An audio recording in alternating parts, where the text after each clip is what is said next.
Welcome back to The Late Show. I'm your host, Stephen Colbert.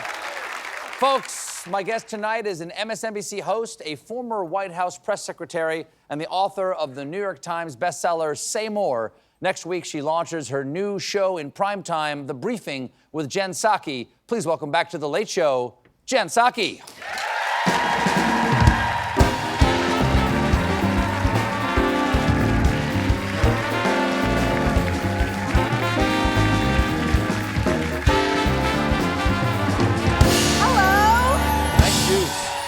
Stainless steel? I'm trying not to kill myself in these shoes, so I succeeded. I didn't fall. Excellent. Sturdy success. Nice to see you again. Great to see you. I like discussing the news with you. You explain things in a very understandable way.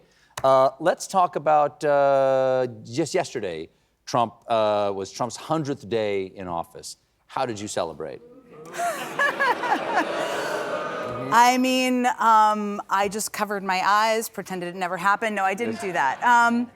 Look, most days, I don't know if you feel this way. I know you're a big observer of the news, explainer of the news. Yes. Most days I feel like I'm drinking from a fire hose of dirty water. Like it feels so overwhelming. And the last 100 days have definitely felt that way. That's part of the plan, isn't it? That's part of the plan. What's the term? Flooding the zone. They literally say this out loud. Yeah, they tell us all. Yeah. We're going to flood the zone so that you can't pay attention to what we're doing behind the scenes, right. Which is quite telling. Throw so many things over the plate that you don't know what to swing at. Exactly. And it's sort of successful because there's so many things going on at once. I believe Elizabeth Warren, for the 100th day, put out a list of 100 corrupt things that Trump has done since he took office.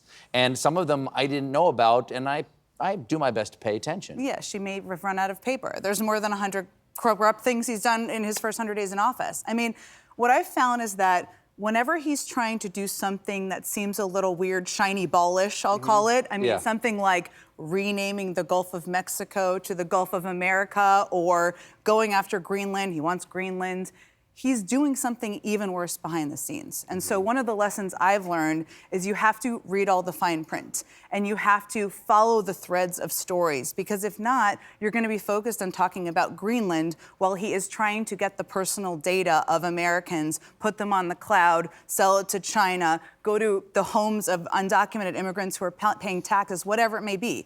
That's what's happening behind the scenes while he's talking about Greenland and the Gulf of America. Now, while you were not on, in the news business at the time during his first administration, things are pretty crazy. I'm sure you're paying attention. What differentiation do you see between these two? There's a lot of familiar faces in there. Well, I don't think of myself as a naive political person, but I think this is far worse than I thought it was going to be. It is far worse than the first term because now he is running, again, he tells you often what he's thinking and where his head is at. And he said earlier this week in an interview that came out in The Atlantic that he's not just running the country, but the world.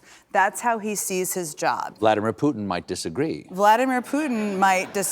Jinping Might disagree. He might also disagree, but the point is he now is unchecked. He now sees himself as not subject to consequences. That is the lesson he's learned politically over the last 10 years. And that is why he thinks he's running on a mandate, which, by the way, he doesn't have. He did not get 50% of the vote, and his poll numbers are going down. But he's running without consequences. And that means that he's leading with cruelty. He's allowing his worst motivations to determine how he's governing. And that's why I think it's worse than the first term. Well, interesting thing happened the other day. Axios, which is a major political news organization, yes. Asked this poll question. They ask, do you agree with the statement that Trump is a dangerous dictator whose power should be limited before he destroys American democracy?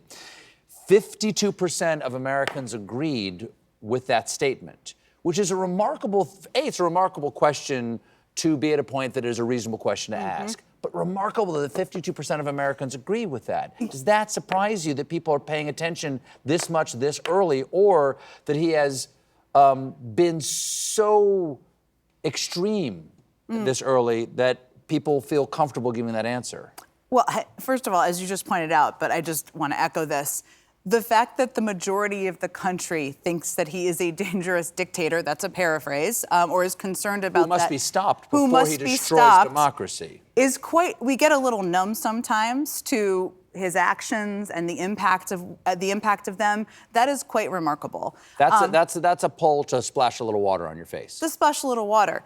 But I would say it's also consistent with other numbers in the Axios poll. In that same poll, 56% of independents, some of whom voted for Trump, don't like what they're seeing. He is underwater, as in more people don't like it than like what he's doing on immigration and some specific steps he's taken on immigration.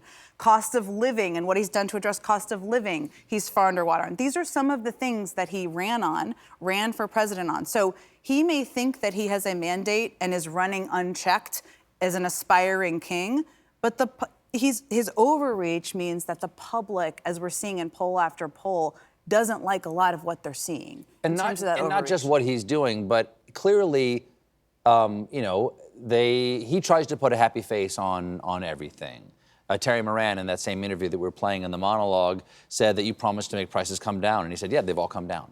He just bold-faced lies that way. We tried to get him to believe a fabricated photo, too, right? So, yes. Well, my understanding is that was really on his knuckles. That's what Trump said. I've got no reason. Well, there you go. There you go. That's telling. We're taking a quick break here, but we'll be right back with more Jen Psaki, everybody.